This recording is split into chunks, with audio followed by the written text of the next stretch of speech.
waxa la yaaba in fiber optic-kan annagu Djibouti ma xukunto haday tiri waxay ku bilowday Soomaaliya waxaan gelinay fiber optic Afrika dhammaan gelinay baylaan waxaan kaga bilaabaynaa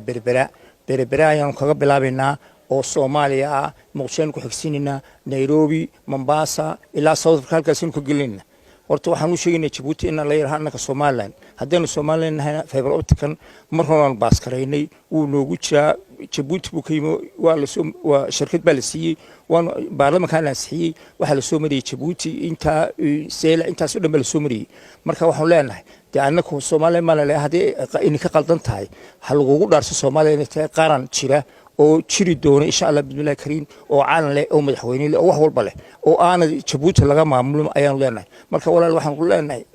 reer Djibouti haldaama in hargadaamada naga deysta annaka dawlad baan nahay halkiina Allah inuu ka asuro annaka halka ku asuro marka xilliban xariga fiber optic-da saxiseen